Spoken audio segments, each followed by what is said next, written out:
Om Namo Bhagavate Vasudevaya. Om Namo Bhagavate Vasudevaya. Om, I bow to the Lord Vasudeva. Joy to you, friends.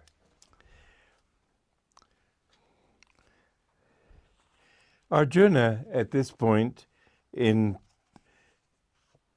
sloka or stanza 54, says, O Keshava, Krishna, what are the signs of one who has attained calm wisdom and is established in union with God? How does he speak, sit, walk?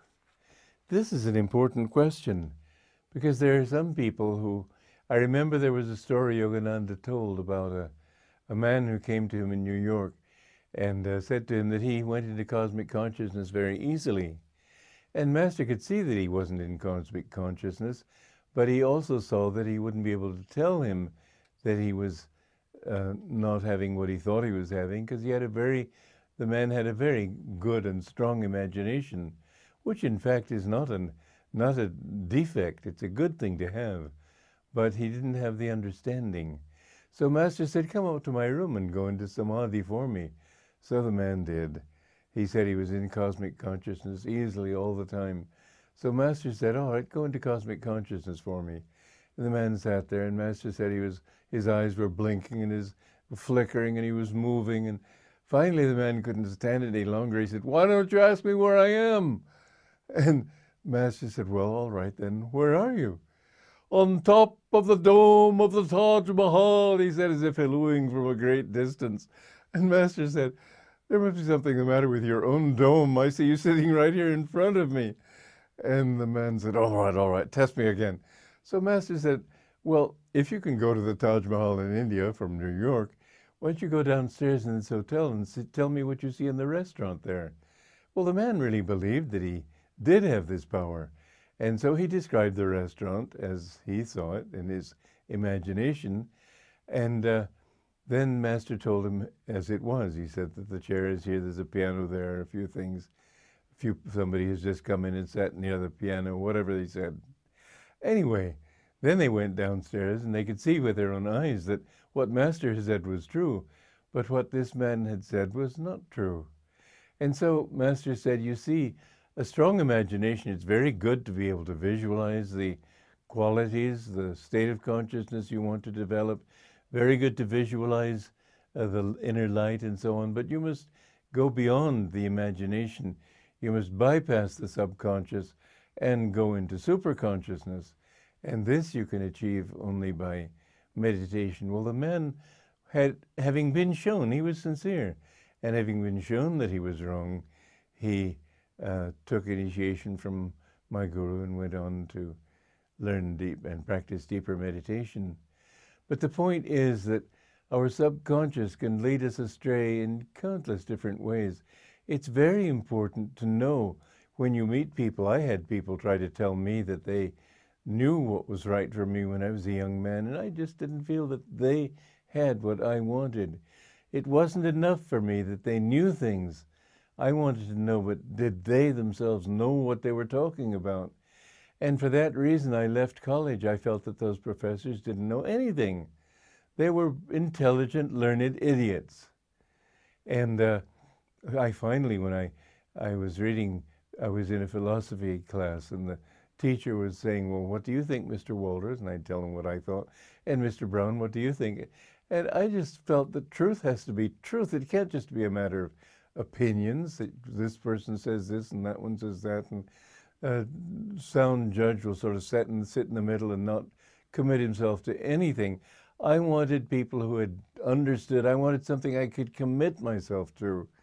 But you know, when I read Autobiography of a Yogi, I immediately knew this man knows what he's talking about.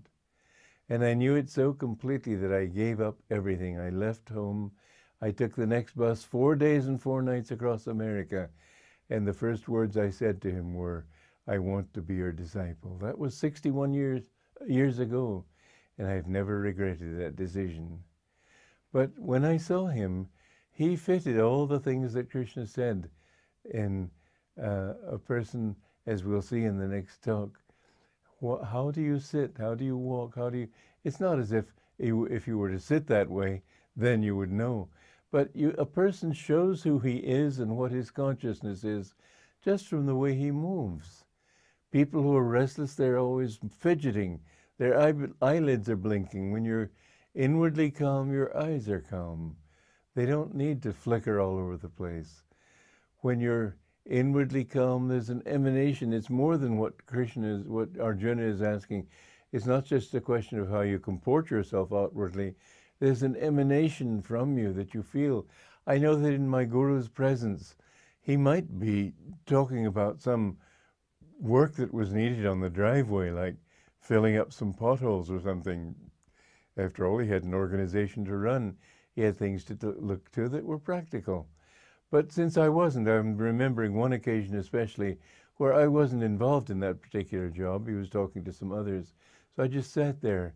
And as I absorbed his vibrations, I felt this overwhelming bliss and peace come over me like a blanket. And I found that that was what really persuaded me, not just the way he acted, although that was very impressive. When I would look into his eyes, it was as if I was looking to infinity. I didn't see any ego there. I didn't see any likes and dislikes. I saw regret sometimes if he had to scold me. But I never saw anger. I never saw displeasure. I saw that absolute space of non-reaction. He just accepted everyone as he was. Interestingly, he also reflected back to people what they were. In a picture where he's posed with Portes Gil, who was the president of Mexico at that time, a very stout man. And Master somehow looked stout and just like Portes Gil. And you'd think, well, maybe Master was stout and looked like that. But the thing is that then I saw a picture of him posed with Amelita Galli-Curci, who was an operatic star from Italy. Very fragile, very dainty, and small and thin. And somehow he managed to look like her. And I realized that in a sense he was just a mirror to everybody that he met, because there was no sense of ego reacting. He just was reflecting back to us. But he didn't reflect back our anger if we were angry, or anything human or egoic if we were those. He always reflected back to us what our own higher self was reflecting back to us, so that if we were, let us say, petty, he would look at us calmly and we'd know, I'm being petty, I should change. Or if we were acting angry, he'd look back not with anger, but with that reaction of our higher self to that anger. You don't need to be like this. Nothing is that important that you should get upset about it. And so being with him, you would get lessons even from the expression of his eyes, even from the way he moved, the way he sat, the way he talked. So what Arjuna is saying here, in an outward way, but it goes inward too. What is it like to see a man of God? And it's important, because some people make lots of claims, but they don't justify those claims by their behavior. You can be fairly sure they don't merit those claims. So look at whom you seek to instruct you, and is he what you would like to become yourself? If so, then listen, study. Joy to you.